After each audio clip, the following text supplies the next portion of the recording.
Coming up on Cannabis Coast to Coast News with Alaina Pinto this week, democracy takes another hit in the Lone Star State of Texas. An appeals court strikes down the decriminalization ordinance in Austin and San Marcos that was passed by a ballot initiative and now deemed invalid, creating even more confusion for the public and law enforcement. We talk with our man in Texas, the J-Man, Jerry Joyner, for reaction. There's so much paperwork, so much time and resources that are wasted.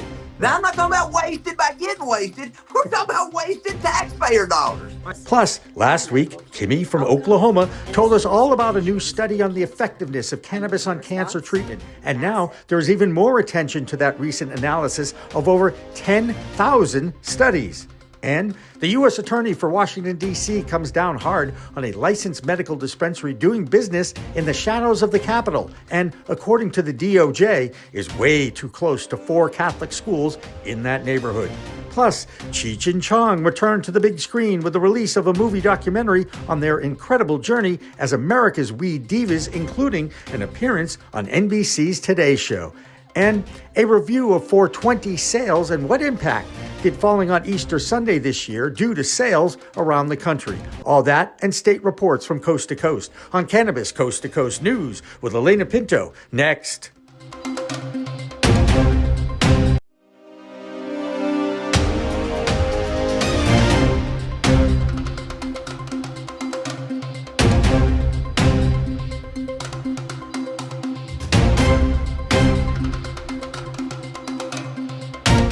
Hi, everyone. Welcome to another edition of Cannabis Coast to Coast News, PCM TV's weekly documentation of the fight to end cannabis prohibition. I'm Alaina Pinto. If you want to see the history of this movement over the past 4 years, you should download the PCM TV app, where you will find over 40 news videos. All you have to do is scan the QR code or find it in the App Store or Google Play. Make sure you put a space between PCM and TV when you search. Our top story this week takes us back to the state of Texas, where the hemp market is king and the medical community continues to fight for its survival. On top of that, now is an appeals court decision to allow the Attorney General, Ken Paxton, to continue with his lawsuit against the 7 Texas cities and towns who voted to decriminalize low-level cannabis offenses in their communities. You've probably heard of 2 of these communities. It includes Dallas and the state capital of Austin. The leaders of the Lone Star State, Governor Greg Abbott, Lieutenant Governor Dan Patrick, and the Attorney General Ken Paxton, have all been outspoken about their goal of stopping local cities and towns in Texas from usurping state authority and decriminalizing cannabis possession at the ballot box. But this week, an appeals judge made it clear that this lawsuit may continue dealing with a major blow to the reform movement in that state. This decision once again invalidates voter initiatives to make change, delivering a gut punch to democracy. But needless to say, the mayor pro tem of Austin, Vanessa Fuentes, is disappointed. Here's what she said. This court ruling is a huge letdown. Austin voters made their voices loud and clear in 2022, and instead of respecting that, the state has chosen to ignore their will. A similar invalidation of a ballot box initiative happened in Colorado Springs, Colorado, where voters approved the opening of adult use sales in a town that already had 144 medical dispensaries. There, the city council tried to annul that result and call for a revote before a judge told the city council to cease and desist their plans for a special election. And now adult use stores are open in that Colorado city. But meanwhile, back in the Lone Star State of Texas, no one seems to understand what the new laws of the land are, causing for confusion in the courts and in law enforcement.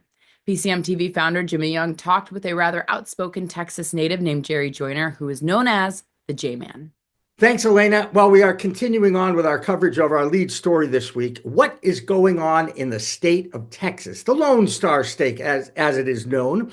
And whenever we have a story or an issue in Texas, we like to connect with our friend from Weed and Whiskey. His name's Jerry Joyner. He's the J-Man. Jerry, thanks again for joining us on short notice. Thanks for having me on this morning, Jimmy. You know, here in Texas, we take pride in what we do, and it's very disturbing to a lot of people when the will of the people has spoken and the politicians decide that, well, they know better than the will of the people. Now, Jimmy, we're here in Texas. We kind of like our own country also, but it's not just us. Let's look at Ohio. Governor DeWine recently said, wait, even though 60% of the people wanted to do this, to grow this many plants, I think we know better than that and change that. And we're seeing that in multiple other states. So the question we pose is why? And I don't know why. And you know what? You've got a trio of politicians, elected officials. You got your governor, your lieutenant governor, and your attorney general, all working against the will of the people right now. Right? Well, Jimmy, if you talk to law enforcement, they'll tell you they're not looking to pop somebody for having a couple of joints or an eighth or a bag of weed. There's so much paperwork, so much time and resources that are wasted. Now, I'm not talking about wasted by getting wasted. We're talking about wasted taxpayer dollars. Because and so why, if the law enforcement people on the street, the officers say, yeah, man, I don't know, I don't want to get in trouble with my job, but man, that's not really what we're doing. And with 80% of Americans in favor of legalization for adult use, well, there's more people than ever have cannabis, hemp, marijuana, whatever you want to call it, the cannabis sativa L plant and the derivatives from that, whether it's a drink, a gummy, or flower. It's in a lot of places now, meaning that people want this. If the dollars weren't being spent legally, both in the regulated marijuana space and now in this hemp space. Here in Texas, $5 billion plus. That's a pretty hefty amount of money. And so is this political posturing for the next spot? Our attorney general, he wants to be a senator now. He's going up against John Cornyn, and we got Dan Patrick. But J-Man's mind, and I got something called weed and whiskey. It's the whiskey aspect of this stuff, Jimmy. It's the big alcohol. Is much or more than big pharma, in J-Man's opinion, and I use a lot of products. I got a lot of worlds around the sun, and I try to be cognizant of these things. And I think big alcohol, I don't know if you're familiar with SB 3 here in Texas, and then SB 23, which 23 was to take the cannabis business in Texas and put it under the Alcohol Regulatory Authority. We see that happen in Minnesota, a lot of other states where alcohol is where this is going. And the States Act, just introduced on the House, is giving the power of regulation to big alcohol. Okay, that's what it says right in the bill. And personally, if it is one regulatory body overseeing alcohol, hemp, cannabis L Delta 9, all of those derivatives, that works for me. That works for me. I don't have a problem with it because I think too many chefs in the kitchen ruin the sauce, right? And you've got a lot of federal ABC, FDA, DEA, USAG, and Lord knows, I think everybody understands that the guy that's in charge of our world right now is trying to cut that in half because I think we all recognize our government is too big. In a big picture, that may be true. But on the little side, the side where democracy is getting slapped in the face, cannabis is being used as a pawn in our political process. This is what gets me all fired up. And when I hear about things like Texas, an appellate court like this week, overturning the will of the people in Austin and San Marcos, it makes no sense to me. Then again, I see what happened in Colorado Springs, one of the, not Texas, Colorado, right? The first state, one of the two states in the union to go legal. Colorado Springs voters voted it in. The city council said, oh, no, hold on a second. We're going to have a special vote. This doesn't count because the question was written wrong. And you've heard that same argument in Florida, in Nebraska, in any place where lawyers, politicians get involved and want to spin results of what is basic democracy. It's a ballot question. Well, Jimmy, you're an old press guy. I'm kind of new into the press game, but could you just imagine the politicians thinking, I need some press? oh, well, I'll go against the will of the people where my name will get in the paper for free. I don't have to buy as many advertising. Little college town called Denton, music capital of Texas, trying to get to be ahead of Austin, right? The citizens said, hey, we're all for decriminalization. The city council, wait a minute, just because 70% of the people said we want to decriminalize this in our city, we 8 people on the, I think one stood out of the 9 people on the council, said, wait, we know better than 72,000 other people. Or aren't those guys, Jimmy, supposed to do the will of the people? Aren't they supposed to, what my contingency, my constituents, that's the right word. You know, I hadn't had enough of my flour yet this morning, but I always thought that was what that was about and for. And Right. now we see posturing and manipulation of media for press and for eyeballs, regardless of what that circumstance may be. And I think you're right where they're saying a lot of people liking cannabis, it creates a little controversy. We can get some eyeballs and some press on that. It's a little, And that's a shame. That's not what we elected those people to do. exactly right. And it's really not what this country was founded on 250 years ago either. Let's just throw that in there. Jerry Joyner from Texas, the J-Man. I know I can always go to you now and get good insight on what the heck is going on with the Lone Star State. Thanks again for joining us. There's another state that has been using their court system to stifle reform efforts voted in by ballot initiatives, and that state is Nebraska. This week, another defeat when lawmakers in the Cornhusker State's General Affairs Committee voted 5-3 against a bill that would have implemented the voter-approved medical cannabis program. This is just another example of lawmakers moving against the will of the people and invalidating a basic premise of our democracy. With all the doom and gloom coming out of the cannabis industry, there is still some good news coming out of California. No, taxes are not coming down in the Golden State, but thanks to a unanimous committee vote in the state house, they won't be going up.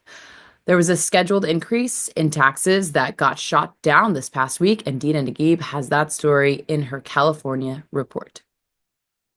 I'm Dina Naguib, Principal Consultant at Grass Goddess Consulting, here to give you the latest developments in California for Cannabis Coast to Coast News.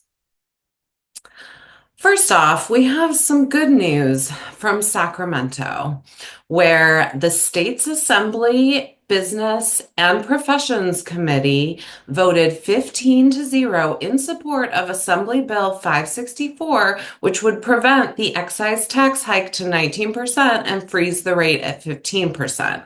One of the key pieces of information presented by Matt Haney, the bill's sponsor, is that only 38% of cannabis consumed in California comes from licensed legal sources, which means most people are shopping the illegal or hemp markets instead of licensed cannabis, in a large part due to overtaxation.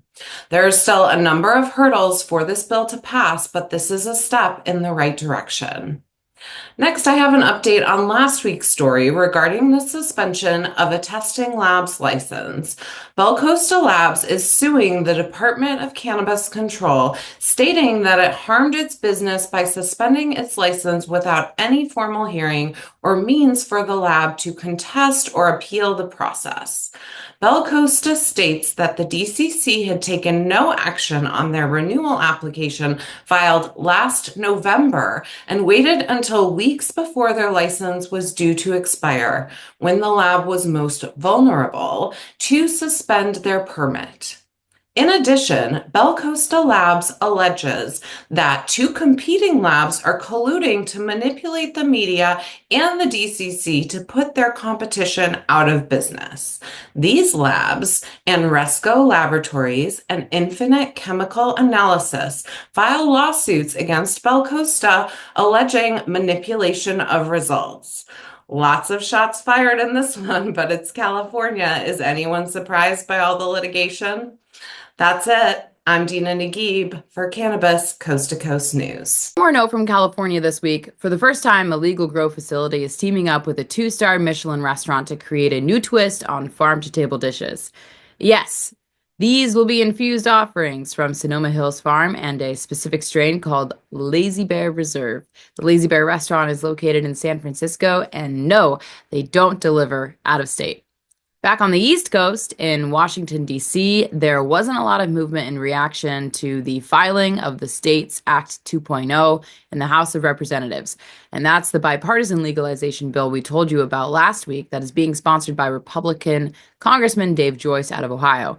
Instead, the focus in Washington, D.C. is on the legal medical dispensaries in the shadow of the Capitol building.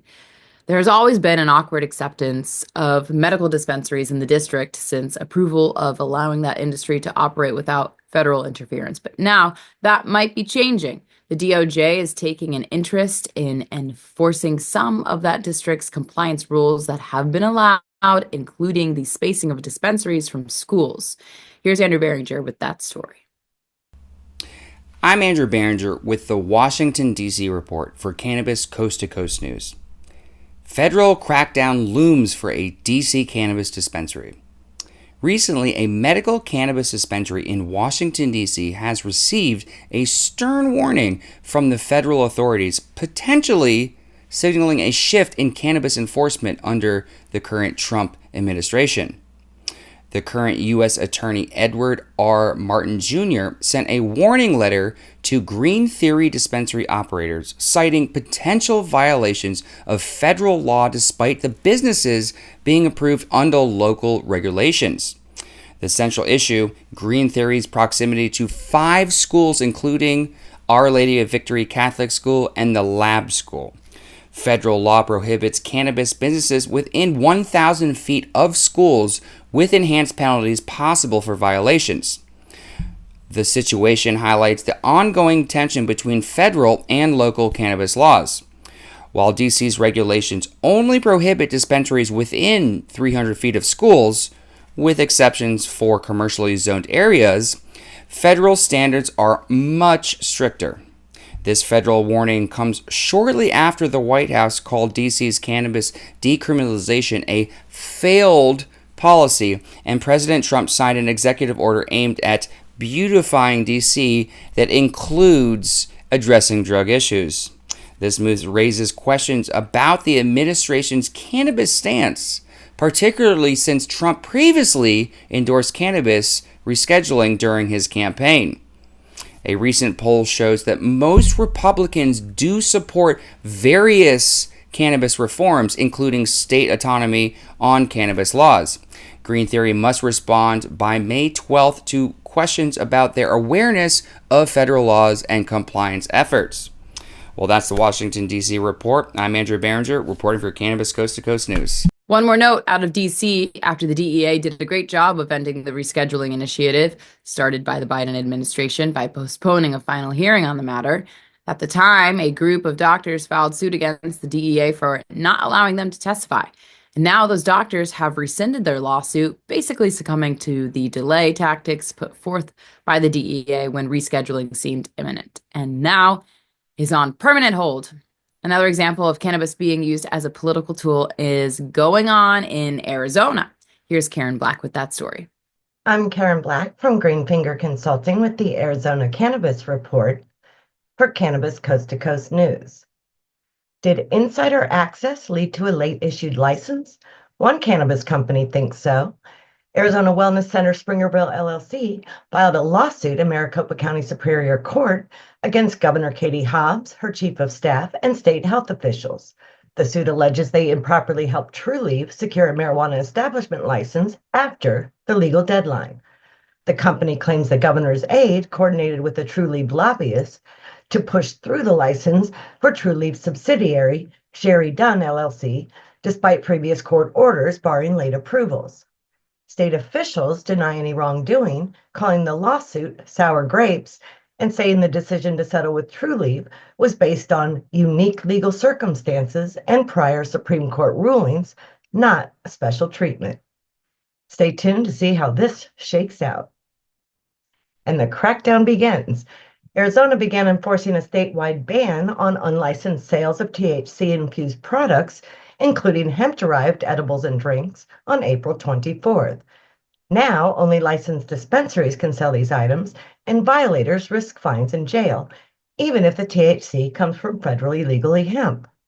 The Arizona Dispensaries Association supports the crackdown, but the hemp industry is fighting back hard. The Hemp Industry Trade Association filed a lawsuit arguing these products are federally legal and the ban threatens thousands of jobs and hundreds of businesses. A judge declined to pause enforcement, so the ban stands for now, with the full hearing set for May 9th. In business news, Phoenix's Tilt Holdings announced its first quarter earnings call will be held May 15th, and its annual shareholders meeting is scheduled for June 17th. Arizona's cannabis community recently rallied for one of its own, Lee Bossard, a 38-year-old father and the cultivation director at High Grade, who is battling stage 4 metastatic melanoma. On April 27th, Willie's Taco Joint in Phoenix hosted a fundraiser donating 5% of food and drink sales to help cover Lee's medical expenses as he undergoes intensive cancer treatment while caring for his daughter with autism. Our thoughts are with Lee and his family. That's all for this week's Arizona Report. I'm Karen Black from Greenfinger Consulting reporting for Cannabis Coast to Coast News. That'll do it for the A block, but don't go away because we have quite a few more state reports to share with you, including our European report with Ben Stevens and a look back at 420 and what impact did having that cannabis celebration fall on Easter Sunday have on sales. Cannabis Coast to Coast News continues after this.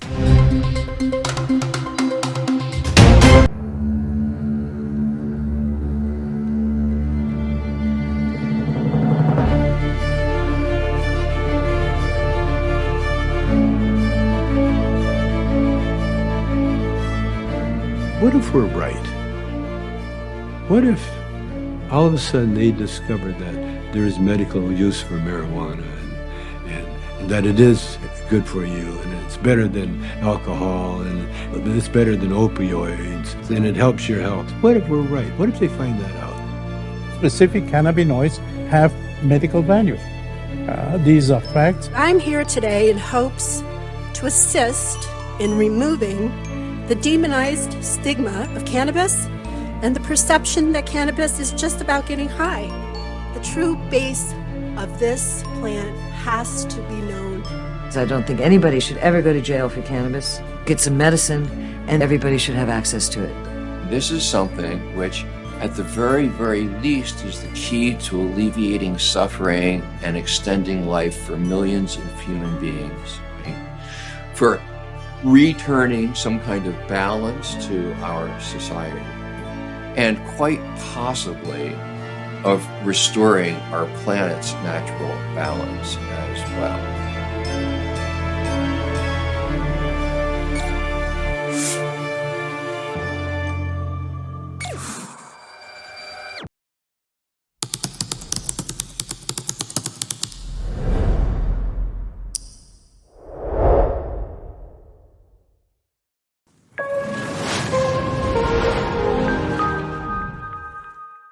Hi, everyone. Welcome back to Cannabis Coast to Coast News. This is the B Block, and I am Alaina Pinto.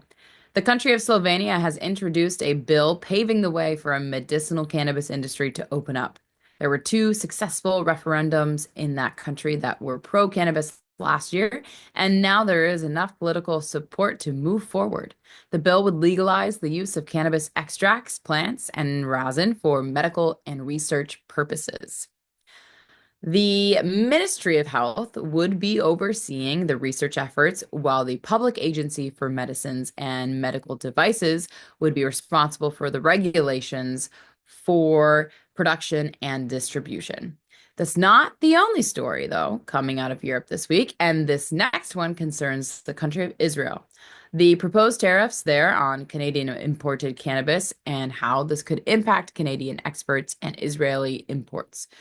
With that story, here's Ben Stevens. I'm Ben Stevens, the editor of Business of Cannabis, with this week's European Cannabis Report for Cannabis Coast to Coast News. Israel's cannabis industry is now locked in a heated and highly divisive debate over a proposed 165% tariff on Canadian cannabis imports. Products that make up a significant proportion of what medical cannabis patients in the country rely on. Last year alone, Israel imported 24.5 tons of cannabis, making it one of the largest importers in the world, with around 80% of that coming from Canada. Despite strong domestic production capacity, about 1/3 of products on the market are still imported. The Ministry of Economy, led by Nir Barkat, announced plans to move forward with the tax earlier this month, following accusations that Canadian producers have been dumping products into the Israeli market at unfairly low prices. That announcement has thrown the industry into turmoil. Supporters of the tax, including Manufacturers Association, the Cannabis Farmers Forum, argue that the influx of cheap Canadian cannabis is damaging the local industry and pushing Israeli growers towards bankruptcy. They also claim that this imported flower is often surplus from Canada's recreational market and was never intended for medical use. The backlash has also been fierce. The Ministry of Health and the Competition Authority, alongside pro-import businesses who strongly rely on Canadian imports, have come out in force against the tax. They argue it will raise prices significantly, some suggesting up to 3 times as much as the current cost, and force patients back to the black market, potentially collapsing the medical cannabis supply chain in the country. The decision last week landed on Finance Minister Smotrich's desk, and he issued a veto, citing a lack of time for proper review during the Passover holiday. However, Barkat has come back and said that he does not recognise this veto as it wasn't properly justified, and insists the process should still move forward. With both ministers at odds, the issue now sits in a political grey zone. The future of the tax, and indeed the shape of Israel's cannabis market, hangs in the balance. That's all from me this week. I'm Ben Stevens with Business of Cannabis, with reporting for Cannabis Coast to Coast News. Next up is Virginia and Joe Parsons. He has a salute to our Michigan correspondent Amy Carter's editorial last week in response to Robert F. Kennedy Jr.'s remarks on autism. Here's Joe. I'm Joe Parsons with the Virginia Cannabis Connection by Higher Education's Coffee Talk, sponsored by 97.5 3WV and reporting for Cannabis Coast to Coast News. I would like to first thank PCM's own Amy Carter for her amazing editorial from last week. As a person who has worked professionally with many children living with ASD, her message was powerful and really speaks volumes for the people with the love and compassion to fully understand that autism is not a curse and something that we should embrace. While we may never know the true origins of ASD, we need to keep working and researching to give children and adults alike the tools that they need and deserve to be the best that they can be now and in the future.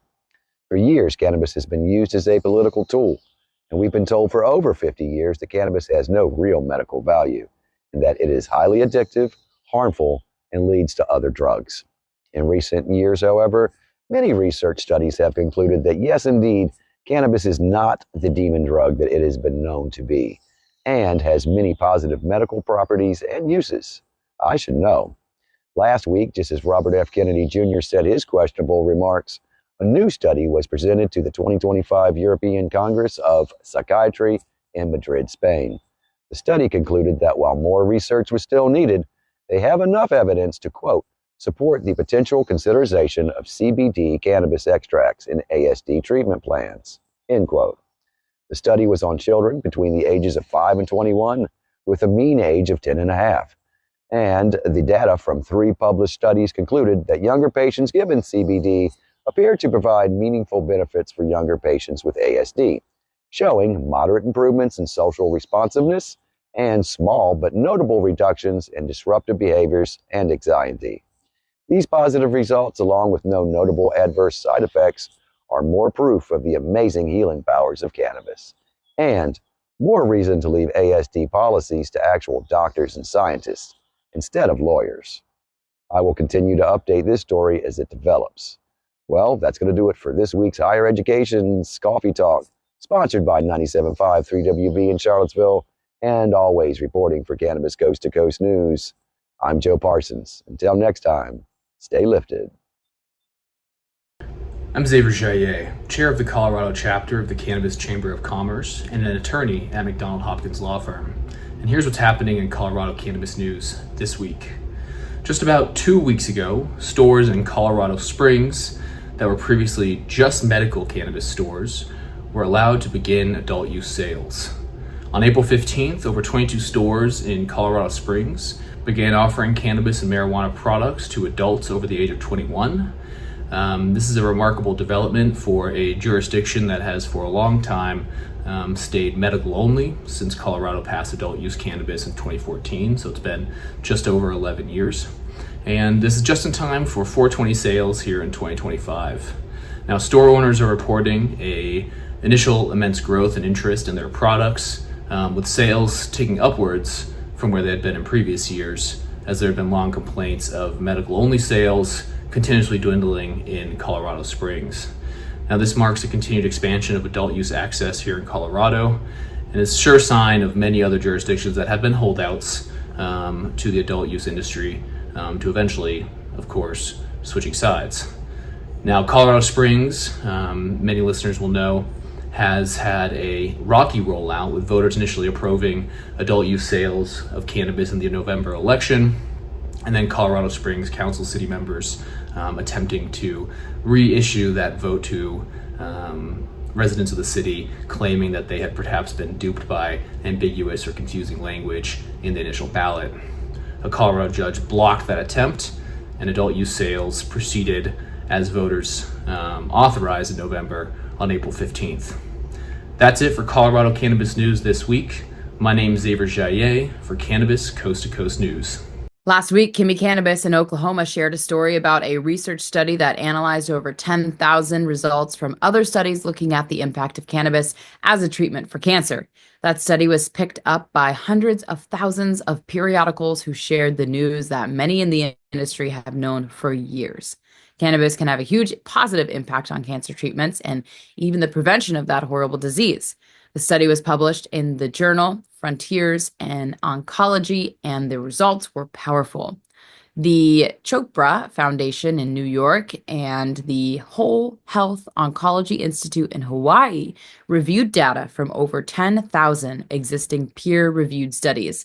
They concluded that, quote, across all categories examined, health metrics, cancer treatments, and cancer dynamics, there is a consistent consensus that supports the potential of medical cannabis. In medical practice, the strong support for cannabis as a palliative adjunct to cancer treatments offers healthcare providers a data-driven foundation to consider cannabis as part of a comprehensive cancer care strategy. End quote. If you ever wanted to know what are some of the rules, regulations, and compliance challenges in Oklahoma, Kimmie has a great rundown this week. I am Kimmie Cannabis from Can I Talk About It, and this is your Oklahoma Cannabis Report for Cannabis Coast to Coast News. Every state does cannabis differently, and Oklahoma is no exception. Here's what makes our medical program stand out.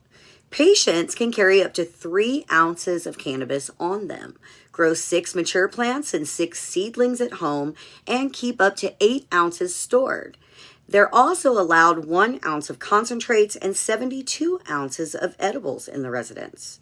Caregivers, they can hold these same amounts and have up to 5 patients, but they can't consume unless they have their own license. Adult patients get 1 caregiver, and minors can have up to 2. Good news for visitors: if you have a valid medical card from another state, you can apply for a temporary Oklahoma license. If not, Delta 8 products are everywhere, legal but completely unregulated.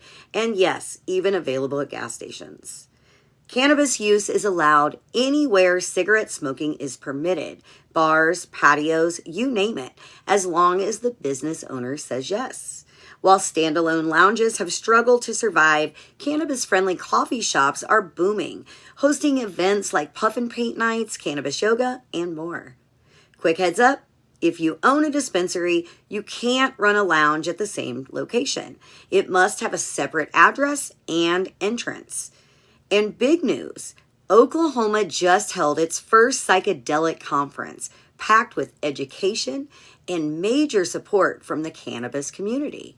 Seeing this makes me know we are definitely in for exciting times ahead.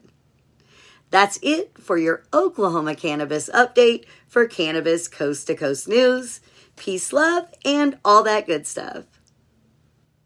Before you complain about your state's regulations, consider what has been going on in Alabama, where they are still trying to figure out who's in charge, what the regulations will be, and how the medical-only program will work.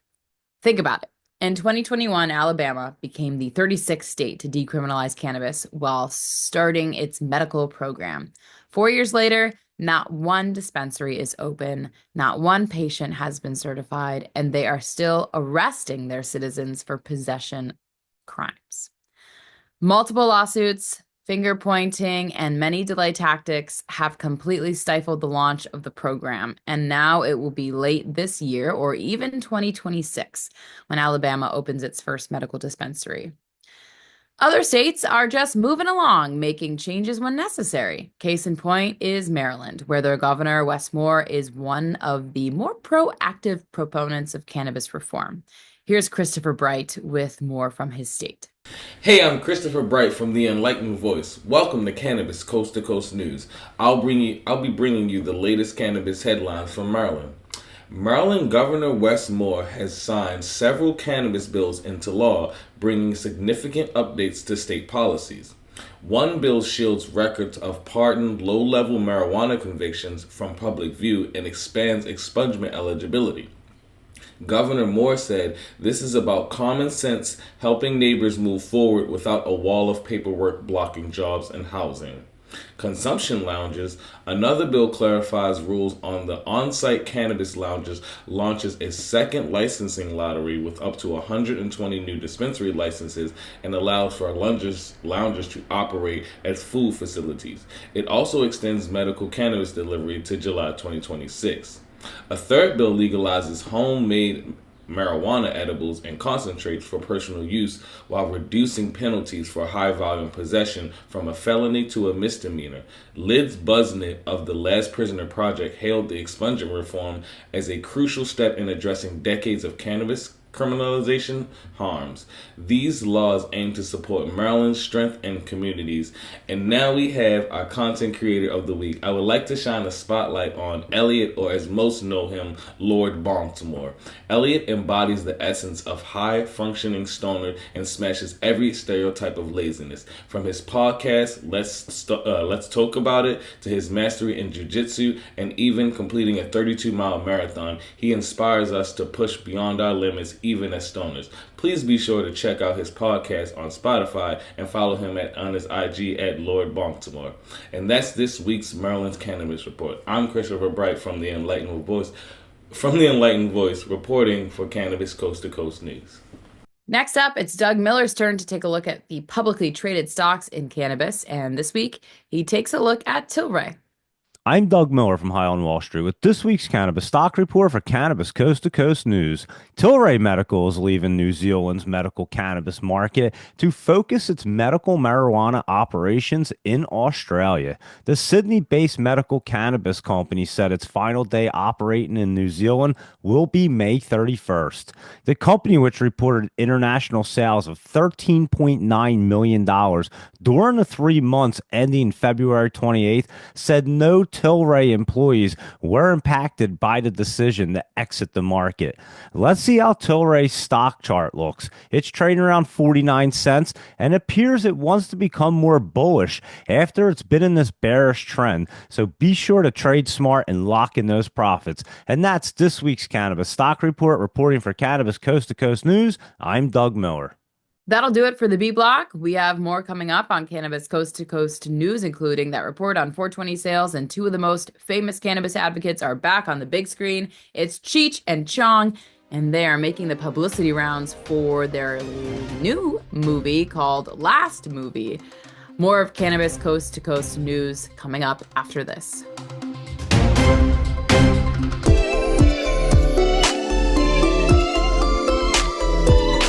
We see a lot of companies out there that they don't do budgeting, they don't do forecasting, they don't do any strategic business development or strategic business thinking about what direction they want their company to go. They believe that being in cannabis is just going to automatically be a moneymaker, and they don't plan for things like 3 or 4 years after a state comes online, there's usually a decrease in the profitability of each company because the state gets saturated or gets to the saturation point.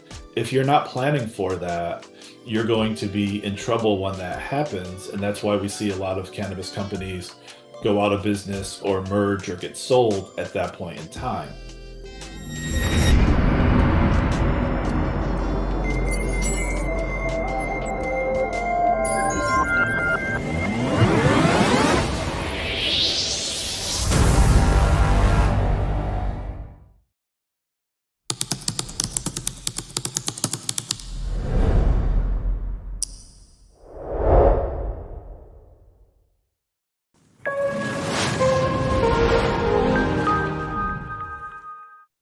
Hi, everyone. Welcome back to Cannabis Coast to Coast. This is the C block or final section of our weekly news show. I'm Alaina Pinto. Since this is the C block, it's the last time this week. I'm going to ask you to download our PCM TV app from Google Play. I'm just going to keep going, or the App Store.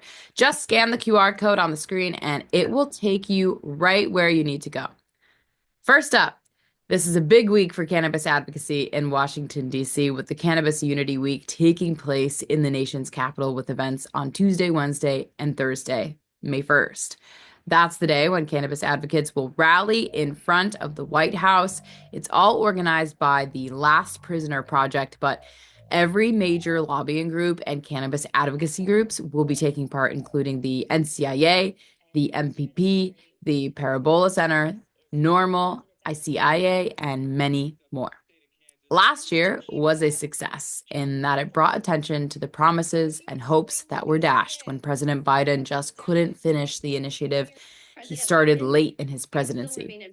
This year, the target will be the new president, Donald Trump, who, while he promised reform in the campaign trail and his support of the failed adult use initiative in Florida, the White House has been silent so far on any reform initiatives while filing federal leadership positions with prohibitionists. At the same time as Unity Week in DC, other pro-cannabis activities are happening on the East Coast. One of the most impactful and popular conferences is MJ Unpacked. It's coming to Atlantic City, New Jersey for 3 days of meetings, conferences, and networking with accredited investors and entrepreneurs.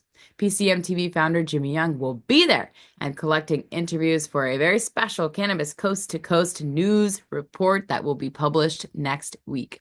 When Jimmy talked with MJ Unpacked founder and organizer George Jage, he asked him about what makes his conference different from others. So the one thing that we're doing first is we're kind of balancing our conference program. We usually, in the past, we've kind of done a full day of programming day one, a half day, day two, and none on day three, kind of figuring people want to move to the exhibit hall floor. But we're doing a half day in the afternoon on day one, morning. So it's kind of more balanced for the conference program. The last day, we're actually opening the event up to bud tenders and staff at licensed operators.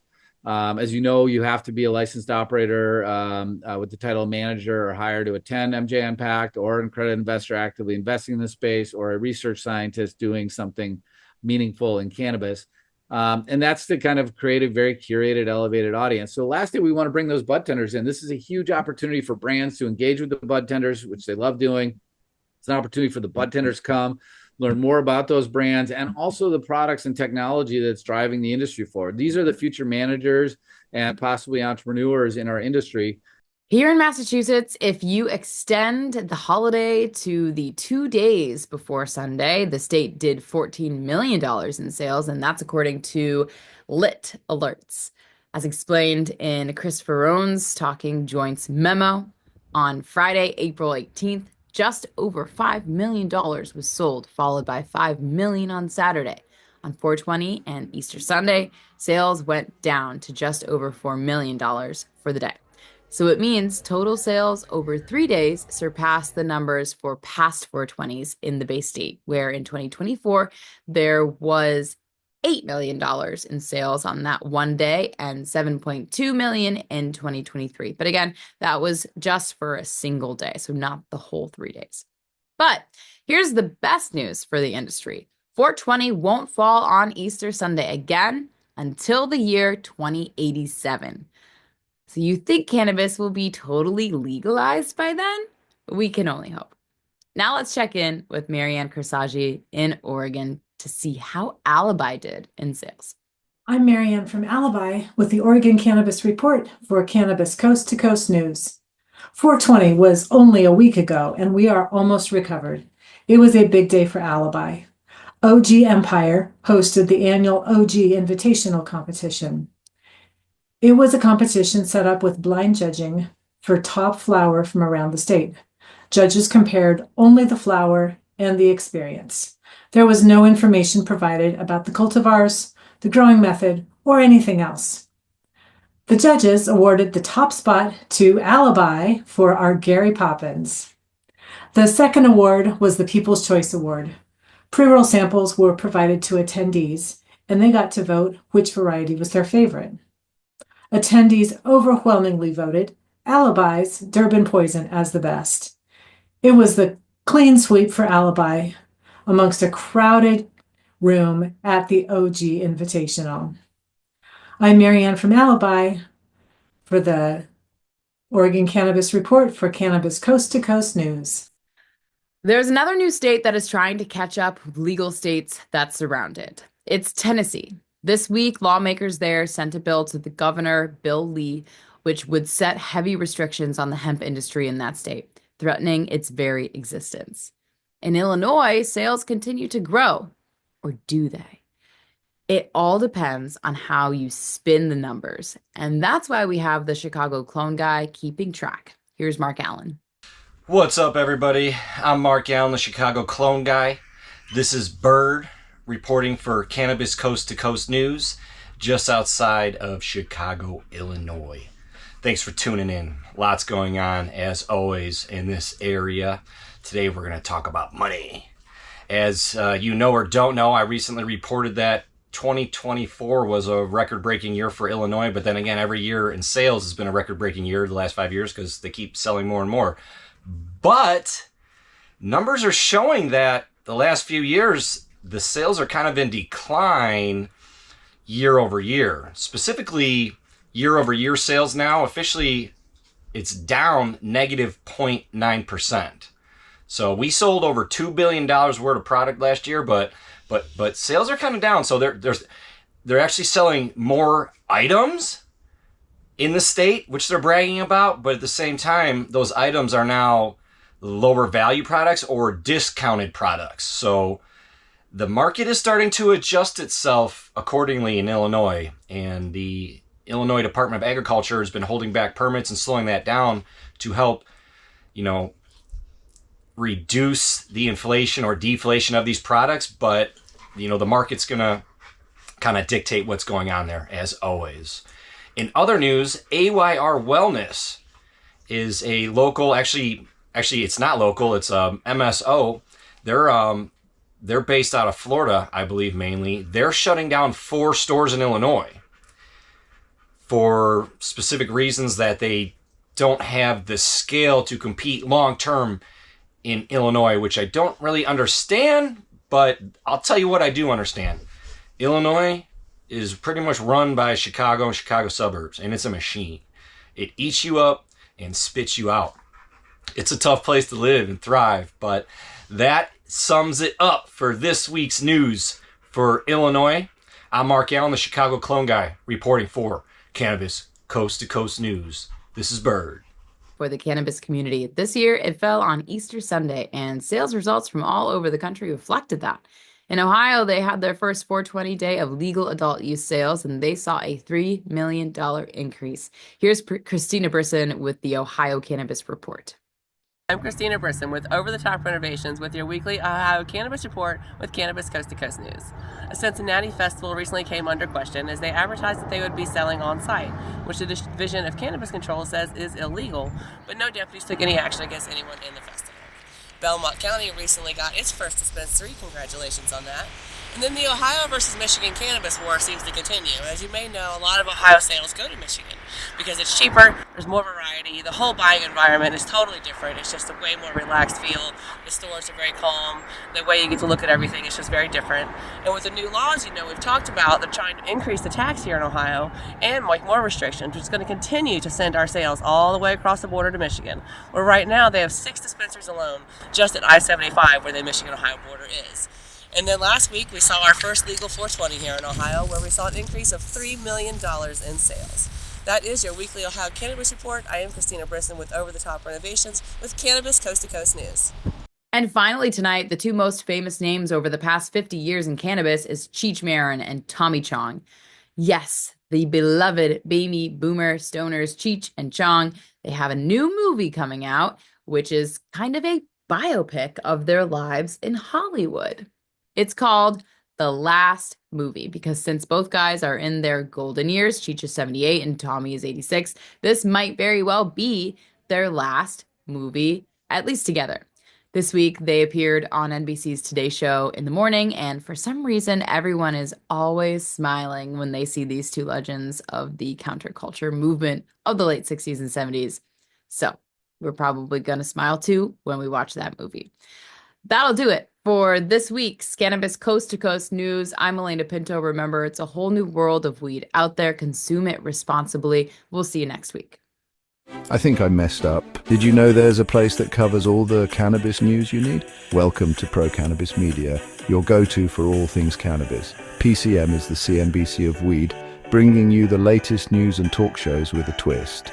We've got 16 state correspondents and multimedia journalists from around the US and Canada. Hey everybody, it's Brandon Jones with Big Green Distribution with the Missouri Cannabis Report. I'm Karen Black from Green Finger Consulting with the Arizona Cannabis Report. I'm Amy Carter from Michigan Weedsters. Andrew Behringer here reporting from Washington, D.C. Debbie Fazy with the Canadian Toke of the Week. It all started back in 2018 when founder Jimmy Young kicked off the In the Weeds podcast.